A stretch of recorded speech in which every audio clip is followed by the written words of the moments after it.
Hello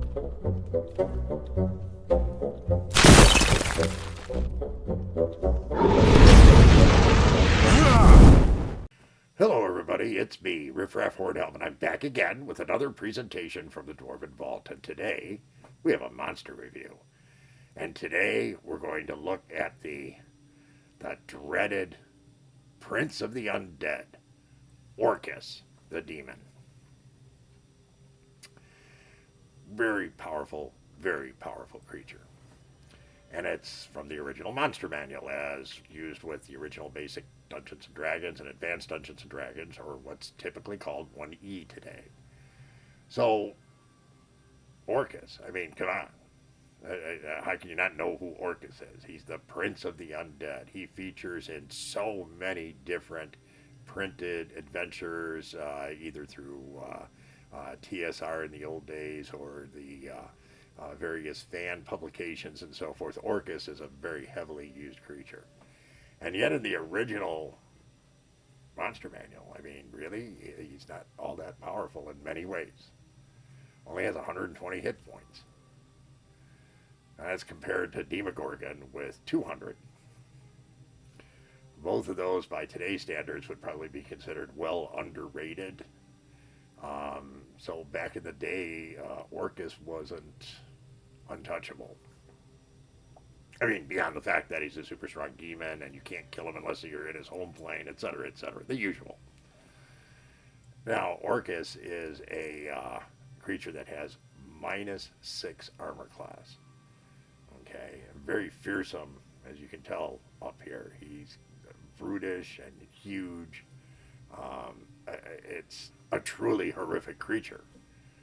It's one that has wings and this big tufted hair body with cloven hooves and a tail with a poison barb on the end of it, and a head that has ram's horns on it. And of course it carries around, well, one of the most dreaded items in the underworld, the Wand of ORCUS. It is 85% resistant to magic. Even worse than DEMOGORGON, it requires a +3 or better weapon to hit. DEMOGORGON's only +2. And of course, if you watch the review on DEMOGORGON, there is a great rivalry between ORCUS and DEMOGORGON as to who really should be in charge of the underworld.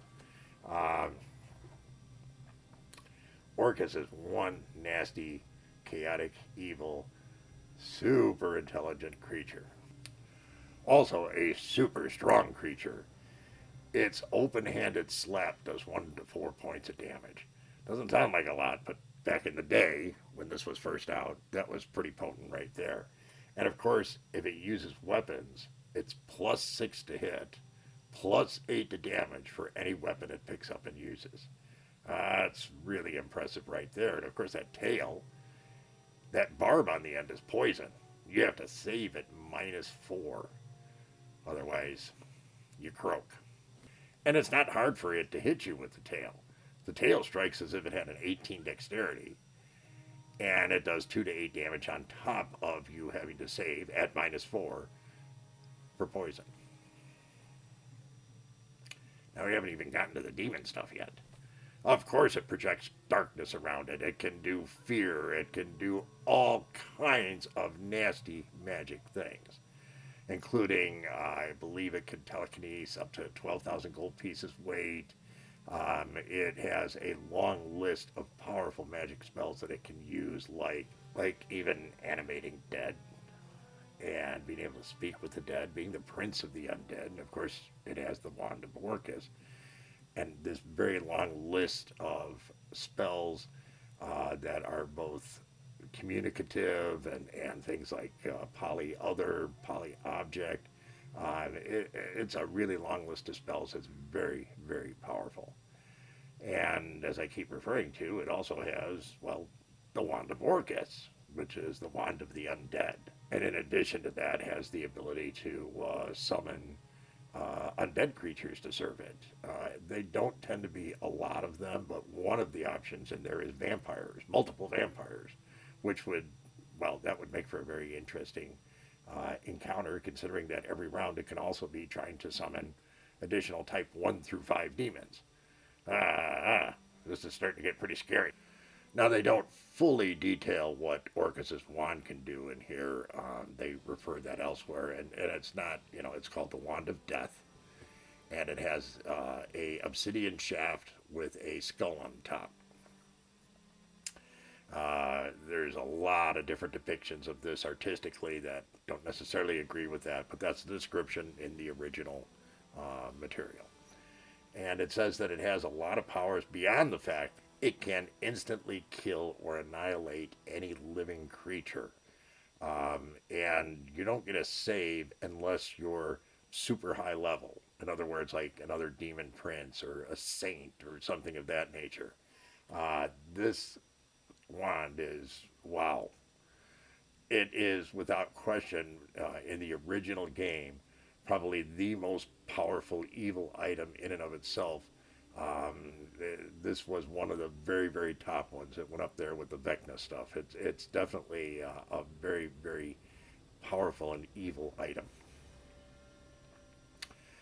Now, with all of those powers, you can understand why ORCUS thinks it's the top banana, and it should be in charge and not the Demogorgon. We'll let them sort that out. Or the DM can. Certainly make that part of a very interesting encounter. Or dungeon, however you want to look at it.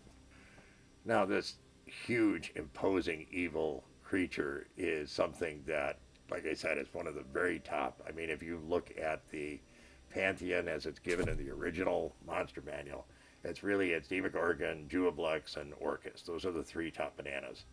And ORCUS, in many ways, is the scariest of all three, particularly with its command over the undead and its ability to, well, frankly, make more dead. Very, very tough creature. Now, once again, have us dwarves run into this? Hell no. There's no way. Nope.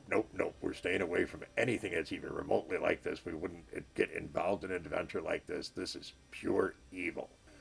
And it's very clear from the discussions that we had with our brethren that no, absolutely not. Nobody's been involved with this ever. Of course, in the gaming world, it's a little bit different, and we went out to the greater Hornhelm community and spoke to the DMs and the players out there and asked them about, well, how do you rank ORCUS? And the response was very consistent. They ranked him as one scary mother. There's no two ways about that.